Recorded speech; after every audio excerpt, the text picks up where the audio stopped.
week 3 now of Chase Claypool. And by the way, if you guys are in here, man, hit that like button, subscribe to the page. We do talk Chicago sports daily. Push the button. Come on. Push the button. Come on, push the button. Yeah, come on, push the button. Hit that like button, man. We appreciate you guys for tuning in and showing love to the show. Here's a question, right, that I have on the roster, and it's what I've been asking kind of these last 4 weeks, because you're looking for the positives through the negatives of this roster. Who are the pieces that are going to make other guys' lives easier? What do I mean by that? Who are the pieces that are going to come in and make Justin Fields' life easier? Who are the pieces that are going to come in and make Darnell Mooney's life easier, Cole Kmet's life easier, who had a heck of a catch, by the way? That might be a catch of the year candidate by Cole Kmet. And I saw a lot of people just like, that's a better catch than it is a throw. Okay. I thought the ball was there and he held on to it when he took the shot. And that's what big boy tight ends do. Good catch, good ability to bring that down. Shout out to Cole Kmet. To me, another guy who's improving every week. Now I'm looking at both sides of the ball here with that question as well, right? Who's going to make life easier? I have to credit Jack Sanborn. Jack Sanborn's out there making people's lives easier, baby. Jack Sanborn showing some instinct, showing some heart, some hustle. I love it. Thought he played a really good game. Thought the defense of a whole struggle, but if you just watch Sanborn all day, I thought he played a really good game. I was focused in on Sanborn in this one. Who are the pieces that make the Bears' life easier? And I thought Chase Claypool was going to be that piece. I thought that the Bears thought that Chase Claypool was going to be that piece. You gave up a high second-round pick. Right now, Chicago Bears are picking 3rd overall. So that means that second-round pick would be what? What is that pick? That would be it was 33? Right? 33, somewhere in there. 35, 34. That's a high second-round pick. You traded that away to bring Chase Claypool in. And yet I continue to see him not used in the offense in any way. And if there's ever been a criticism that I might look at Luke Getsy and say, yeah, that's one thing that I think he absolutely could work on. It's the fact that there's been a lot of changes to this offense. And we haven't seen those changes implemented quickly.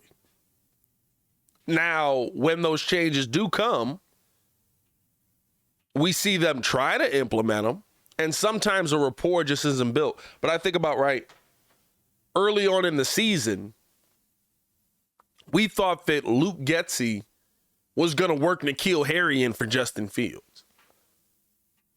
That was going to be the relief, right? We traded a 7th-round pick for this guy. 7th-round pick, it is what it is. But that was going to be the relief that comes to the team, was working in N'Keal Harry to our system. And we never saw him used, really. I mean, he essentially got 4 or 5 passes thrown his way. Just about caught all of them, scored a touchdown. And now he's been inactive for the last 3 weeks.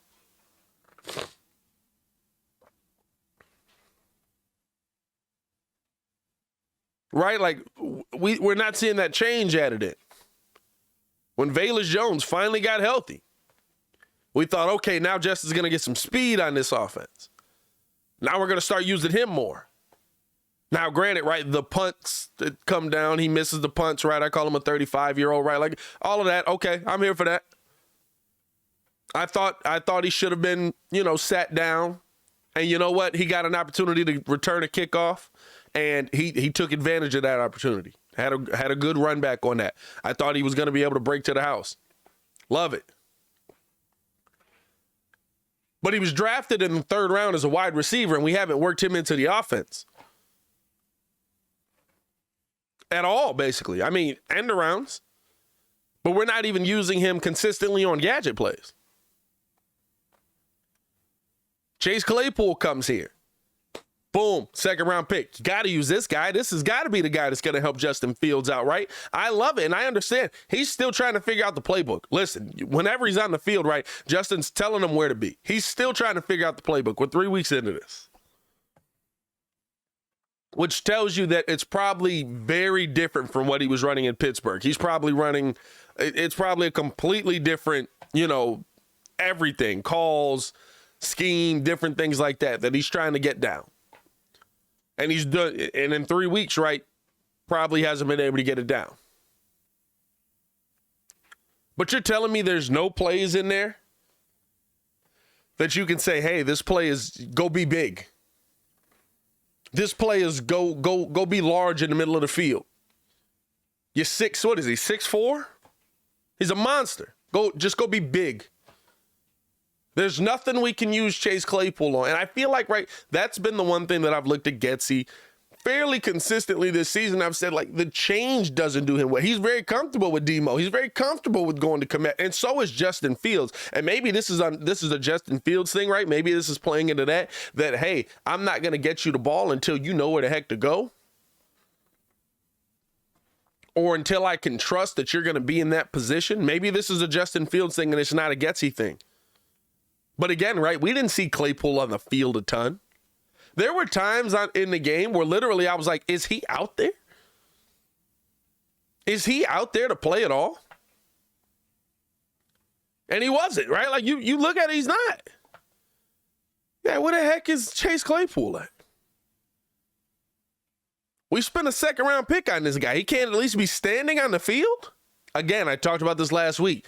Can he be a decoy? Can he look like he's a threat out there? You're telling me there's nothing he can do.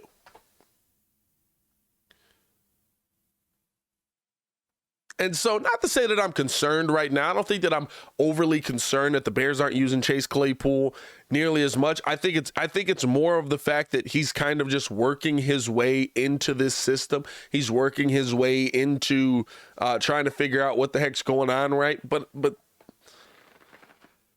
not for nothing. 2 targets for 11 yards ain't exactly what I thought we were getting here with this top receiver.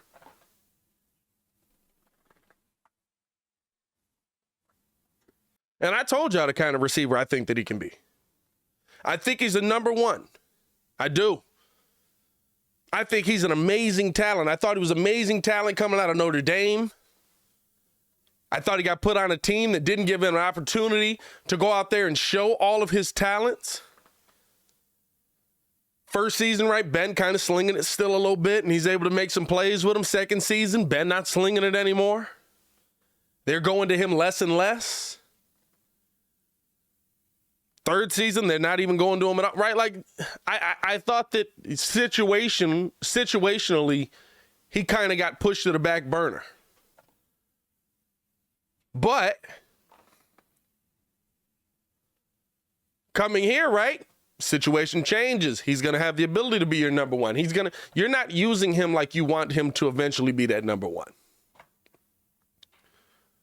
You're not using him like you gave a high 2nd round pick for him. Right? Like, to me, there should be 5 to 7 plays that that are just his play. Right? Like, that's how you use the number 1. What's his play? It's Chase's play. You should have an ability 3 weeks into this thing. Again, not saying that he's going to have a full grasp of the entire playbook, not saying that he's going to have a full grasp of everything that's going into the ins and outs of the offense. I don't believe that he would, right? Like, 3 weeks into this is a completely new language. He's trying to figure it out. It takes guys entire training camps to figure this thing out. He's trying to do it in 3-4 weeks. So I don't think that, right, like, I think we'll see more of Chase as the season goes on, but I thought this was a game where you get him at least some opportunity, right? 3 weeks in, he should know 5 to 7 plays by now.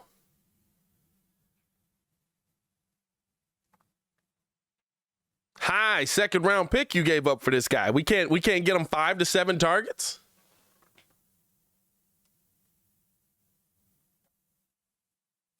I don't know how well, and this has been the question that to me is on Getsy. How well do you deal with change from your top targets, adding something else in? And for the most part this season, we haven't seen him deal with it at all. We've seen the same core the entire season, right? Byron Pringle comes back off of IR. We ain't using him.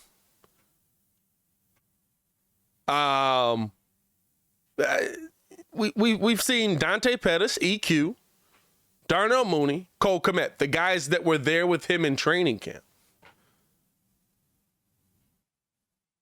Those have been the guys focused on. Maybe it's on Justin to go to these guys. Maybe these guys are being schemed into the play, and Justin isn't trusting what he's seeing with these guys, right? I haven't seen the All-22 from the Atlanta game yet.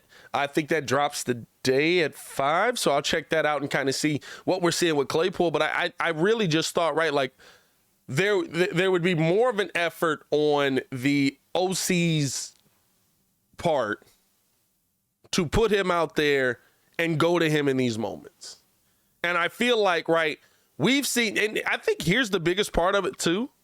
In the game where he knew the least, we saw him the most. In the game where literally he didn't know the playbook. He had no idea what the playbook was. That's when we saw him the most. Since then, right? Oh, next week he's going to know more plays. He's going to be more comfortable with Justin Fields. They're working a lot after practice. 1 target. We get in the 3rd week. Okay, now this is going to be the week. This is going to be the breakout week. Let's go, baby. This is what I want to see. Let's get to that. 2 targets.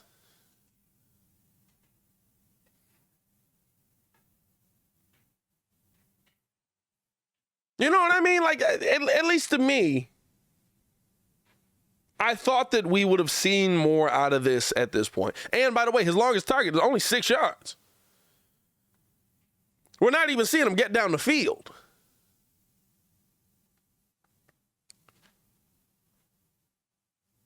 So I don't know if I have a concern that the Bears have Chase Claypool. I don't know if I have a concern that it's a wasted pick, but there is a concern with me that Luke Getsy hasn't found a way to work different guys into this system. Right now, you look through the catch chart. Monty, Kmet, Mooney, EQ. That's been all season. That's been all season. And I think that's the part that concerns me, right? Getsy doesn't seem to have that ability to pivot off of it in the middle of the season. I thought he's done a really good job pivoting in other areas, right? I thought he's done a really good job dealing with how the offensive line has shifted every single week, essentially. I thought he's done a really good job dealing with how Justin Fields has had to use his legs and use his arm. But in this Atlanta game, right, I said I thought we saw the worst out of every situation that we could have seen this season. And to me, right, that ended up being the Chicago Bears offensive line looking the worst it did. Luke Getsy looking the worst that he has in a few weeks as a play caller. Maybe the worst all season that he has as a play caller.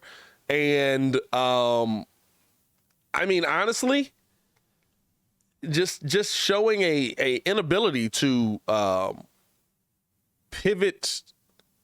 What's the right way to say it? Showing an inability to take advantage of a team that you should have taken advantage of.